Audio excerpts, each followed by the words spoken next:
Oi, gente, tudo bem com vocês? Sejam bem-vindos a mais um Interdebate. Eu sou Juninho e hoje é com muita alegria que eu convido a Amanda e a Laura para a gente bater um papo sobre as línguas estrangeiras. Mas antes da gente começar esse papo, roda a nossa vinheta.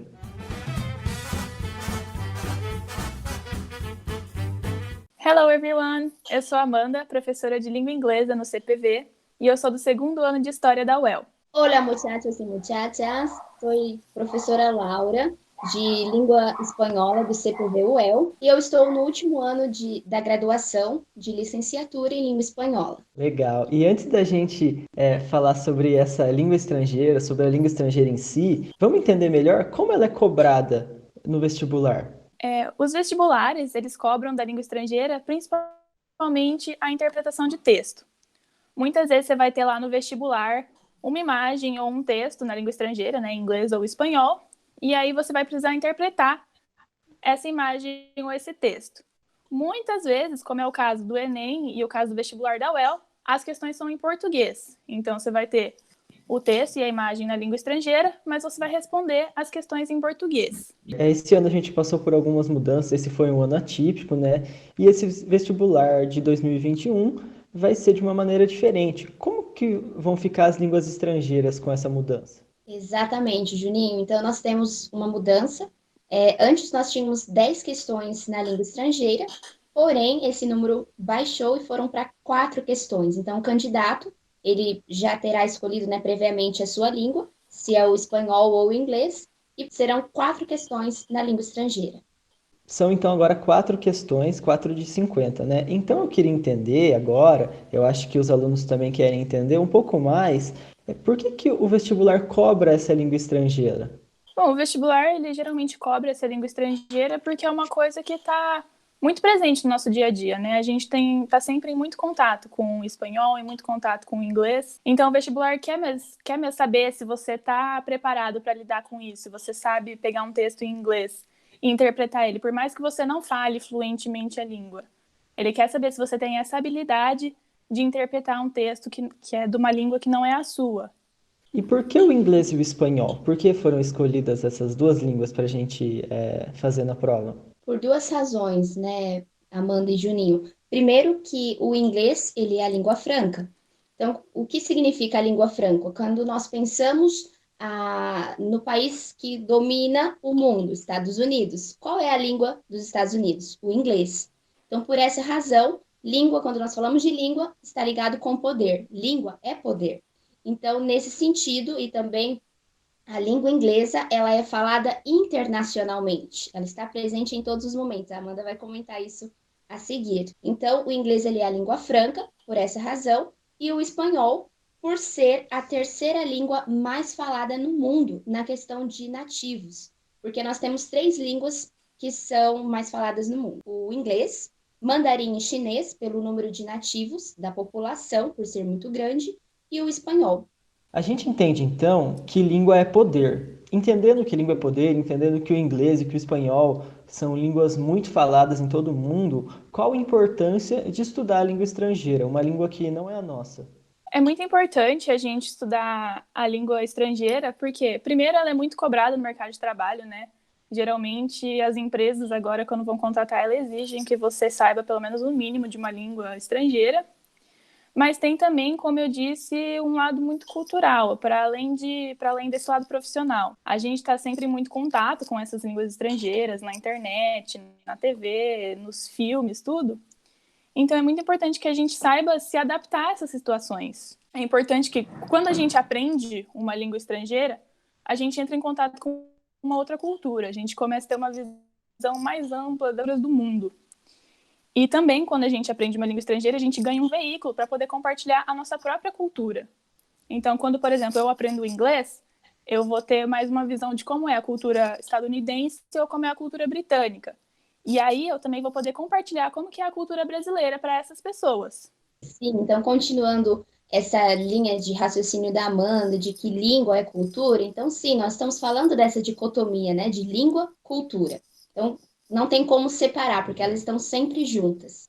E nesse sentido também, sobre a língua, a articulação, eu trouxe para a nossa conversa um professor que é doutor em linguística aplicada, o Wilson Leffa, e ele tem um livro, o Professor de Língua Estrangeira, 2008, em que ele traz um ponto muito importante. Ele traz duas características que nos, como características do ser humano, que eu gostaria de compartilhar com vocês. Ele diz que o ser humano ele possui algumas características que são exclusivas da nossa condição humana. Uma delas, por exemplo, é a capacidade da articulação linguística, em termos de léxico, ou seja, do vocabulário das palavras, sim, e da sintaxe, que são as regras que regem a construção de frases. Outro fator muito importante é que nenhum outro ser é capaz de evoluir de uma geração para outra. Então, sintetizando essas duas características que o Leffa traz nesse livro, é a capacidade de fala.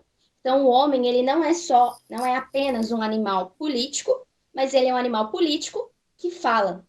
Então, é algo muito importante. E a segunda característica é a capacidade de evoluir, porque de nos transformarmos e transformar o mundo e transformar a percepção que temos do mundo. Em que sentido, né, dessa percepção de mundo? No sentido em que, quando eu aprendo uma língua estrangeira, eu vejo que a minha língua ela não é a única, a minha cultura ela não é a única. No caso do espanhol, nós temos a língua espanhola, ela é oficial de 21 países. Então, quando nós falamos da língua espanhola, são 21 países, 21 formas de cultura diferente. Então, isso abre a minha visão de língua e de cultura, em que tem outras línguas também presentes no mundo. Exatamente, eu acho que o mais importante da gente aprender uma língua é a gente adquirir essa visão, né, de que o mundo é muito grande, tem muita cultura e que a gente não tá sozinho aqui e que a gente tem que fazer o mínimo para entender essas outras culturas também. Realmente, a gente vê uma importância gigantesca de estudar outra língua, a importância dessa troca cultural. Entendendo então toda essa importância, a gente vê também essas línguas estrangeiras muito presentes no nosso dia a dia. E como que o inglês, Amanda, está presente no nosso dia a dia?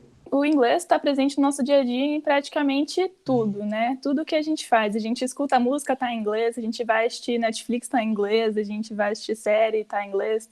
Tudo tá em inglês praticamente.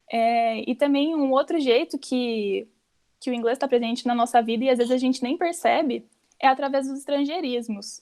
Os estrangeirismos são aquelas palavras que vêm do inglês, né, ou de outra língua, mas que a gente usa como se fosse no nosso vocabulário. Por exemplo, shopping, pet shop, são palavras em inglês, mas que a gente usa assim no nosso dia a dia normalmente. Eu, por exemplo, eu não sei nem como que a gente chamaria um pet shop se não fosse um pet shop. Não sei que palavra em português usar para isso.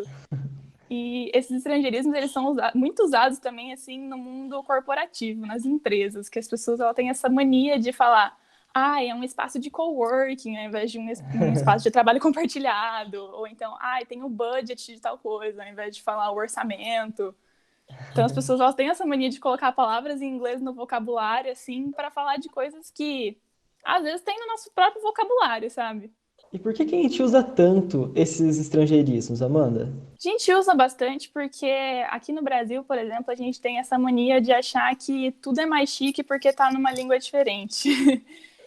A gente tem essa quase obsessão pelas culturas estrangeiras, principalmente a estadunidense e a europeia. Então, a gente tem mania de pegar essas palavras em inglês, por exemplo, e trazer para o nosso vocabulário porque a gente acha que vai conferir um ar mais chique, de mais superioridade, sabe? E eu acho que é muito, muito enraizada no nosso imaginário essa noção de que, se tal coisa está em inglês, então ela é mais importante, ela é mais legal do que se ela tivesse em português. A gente tem muito essa mania de fazer isso aqui no Brasil. E, assim, é um pouco esquisito isso, principalmente nesse negócio de mundo corporativo que eu falei, porque são palavras que elas existem no vocabulário português. Então, para que a gente vai ficar usando uma palavra em inglês, sendo que tem muitas palavras aí no nosso próprio vocabulário que a gente pode estar usando, sabe? E quando a gente vai, às vezes a gente tenta parecer chique, mas tem que tomar muito cuidado, né? Porque você pode parecer chique, mas pode acabar pagando um mico. Com certeza, imagina, você quer parecer chique, acaba falando a palavra errada e aí passa uma maior vergonha. Fora de contexto. Exatamente, usa fora de contexto, usa a palavra errada. Tem que prestar bastante atenção nessas horas. Porque vão ter palavras que vão ser parecidas, mas na verdade o significado vai ser totalmente outro, né? Isso tanto no inglês como no espanhol também tem muito isso, né? Exatamente, Juninho. Isso pega muitos vestibulandos, porque na prova a grande maioria pensa assim, ah, vou escolher o espanhol, porque é parecido ali com o português, né?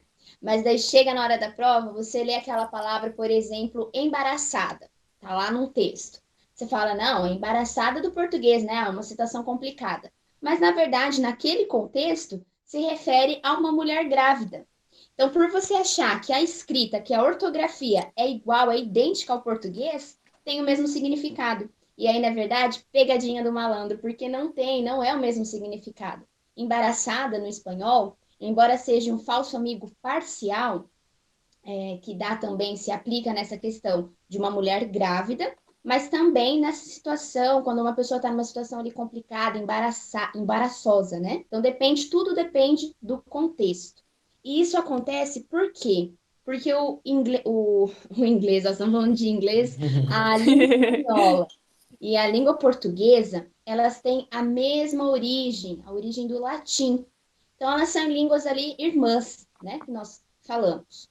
Porém, temos que cuidar com essas palavras que parecem ser uma coisa, mas o significado é totalmente oposto.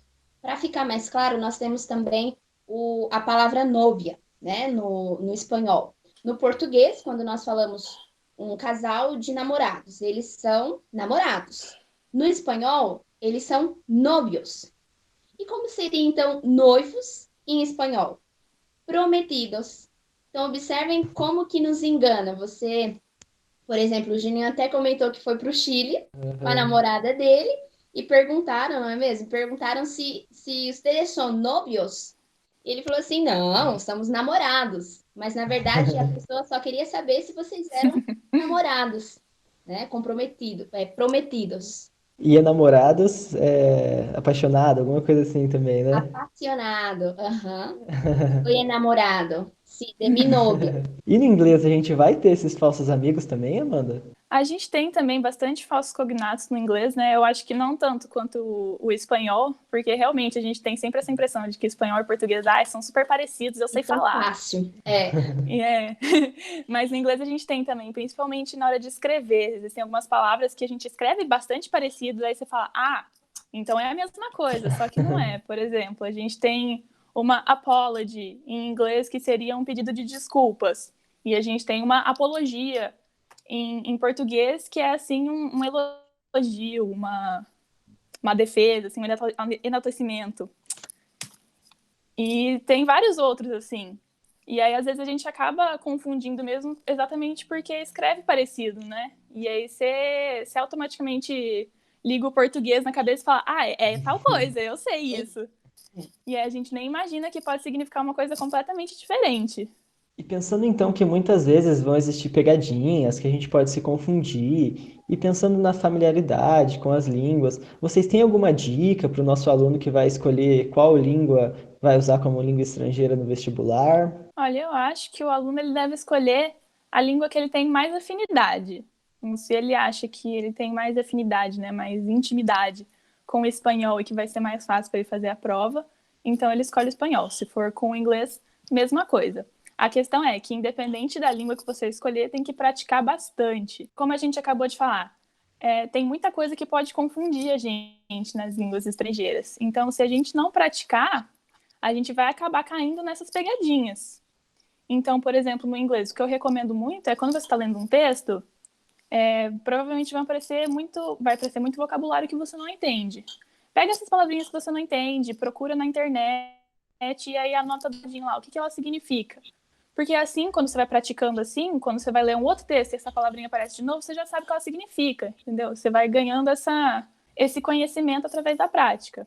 Sim, no caso do espanhol também, sigo aí no mesmo caminho da Amanda. A minha dica para vocês vestibulandos, escolher uma língua que você tem mais afinidade, que você já conheça, que você já talvez fez um curso, e sempre que você tiver dúvida, não fique com aquela pergunta, ou nos procure, nos envie e-mails, estamos aí sempre à disposição de vocês. E também, gente, uma coisa muito importante é não buscar tradução lá no Google, no oráculo Google, porque o Google não é muito confiável para essa questão de Exatamente. tradução. Eu tenho uma professora na graduação que ela sempre brinca com a gente. Gente, no Google você não busca nem receita de um bolo, porque pode dar errado. Então, onde da língua espanhola, qual é uma fonte segura para vocês buscarem o significado, sinônimos da língua? No site RAE, RAE.ESP. RAE, porque é a Real Academia Espanhola. Então, é um site seguro ele rege a língua espanhola. Então, por exemplo, você está lendo, como a Amanda comentou, estou lendo um texto de vestibular e não sei essa palavra. Não joga lá no Google, porque ele vai te dar uma tradução fora de contexto. Aí você vai falar assim, meu Deus, mas esse significado, o que tem a ver com o texto? Você vai te confundir ainda mais. Então, procure, eu já até comentei nas nossas aulas, procure fontes seguras que você pode realmente confiar na tradução. E a minha dica do coração também, gente, porque nós estamos falando aqui de língua estrangeira, de vestibular, além, como nós já comentamos, a Amanda comentou em sua fala, que nós estudamos uma língua estrangeira para além de um vestibular, para além de uma prova, além de um Enem. E quando nós fazemos uma prova, porque nós queremos estudar um curso que nós temos mais afinidade. Então, além de vocês estudarem uma língua estrangeira, quando vocês forem fazer a seleção de um curso da graduação, escolham um curso que você realmente goste e não por um curso que tenha um valor, um pagamento melhor, por exemplo, eu vou lá na área de medicina, na área de engenharia, porque são áreas que mais dão dinheiro. E na verdade não, porque nós temos que pensar em áreas que você realmente gosta. Por exemplo, se é a licenciatura, se é ser um professor, porque se você gosta daquilo, você vai fazer bem. Fazendo bem, o resultado, o dinheiro, ele vem automaticamente. Então deixo essa dica do coração para vocês. Estudem, acompanhem as aulas de línguas, na verdade, Amanda, inglês, espanhol. Com certeza, toda segunda-feira. Toda segunda-feira, lá no Drive do cursinho. Gente, eu queria agradecer então vocês por esse papo que a gente teve. Eu adorei. Foram minutos extremamente ricos e eu tenho certeza que os alunos estão gostando também. Então, gente, fiquem ligados. A gente sempre vai soltar aqui no Instagram Interdebates. A gente também está planejando a nossa Semana Inter, mas mais para frente vocês vão ter mais novidades sobre elas. Quem já é aluno já sabe como funciona. É uma semana incrível, particularmente a minha semana preferida no CPV. Continue acompanhando a página do Instagram do cursinho também, a gente sempre vai soltar novidades para vocês. Muito obrigado, Laura, muito obrigado, Amanda, por esse tempo. Gente, até mais. Chao. Hasta luego, muchachos. Fue un placer estar aquí con ustedes y nos vemos en las clases. Besitos. Goodbye, everyone. Muito obrigada por escutarem a gente nesse tempinho.